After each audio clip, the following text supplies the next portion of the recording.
अंतिम प्रयास करने कहीं जाऊंगा और वही एक अंतिम दरवाजा बचा भी है और मैं ऐसे शख्स के पास जाऊंगा जो उस लायक हैं। वही है अभी हमारे देश में जो इस समस्या का निदान कर सकते हैं मेरी नजर में। और मेरी नजर में इसलिए बोल रहा हूं कि बिहार में वैसा व्यक्ति मुझे कोई दिख नहीं रहा है भी नहीं।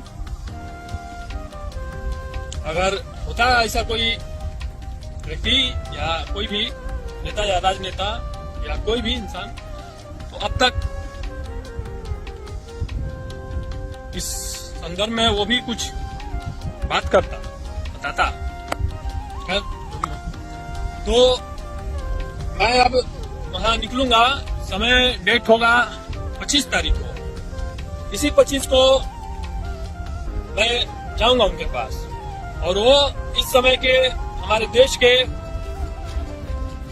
ही नहीं, मेरे ख्याल से पूरे दुनिया में उनके जैसा इस समय इस धरती पे कोई नहीं है। आप तो समझ ही रहे हैं किनके बारे में बात कर रहा हूँ। मैं अपने देश के माननीय प्रधानमंत्री, यशस्वी प्रधानमंत्री श्री नरेंद्र मोदी जी के बारे में बात कर रहा हूँ। मैं उनके पास जाऊंगा,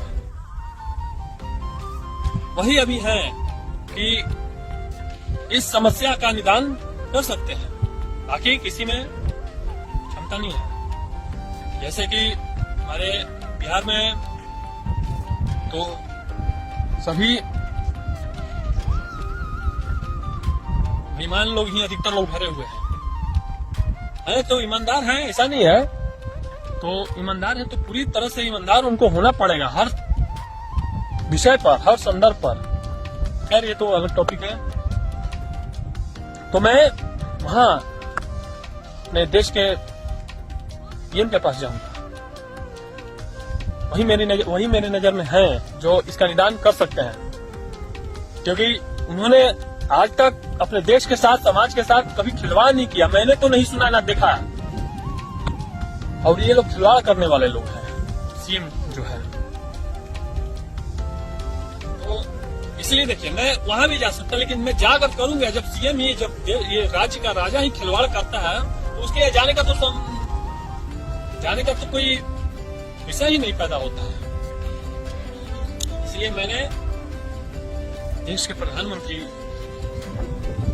यहाँ जाने का विचार किया, इसलिए कि मैटर ऐसा है कि कोई छोटा मोटा मैटर तो है नहीं, और कोई छोटा मोटा व्यक्ति तो कोई खिलवाड़ किया नहीं है। एक सीएम ने खिलवाड़ किया है, राज्य का एक राजा, तो राज्य का राजा ने खिलवाड़ किया, तो उससे बड़े आदमी के पास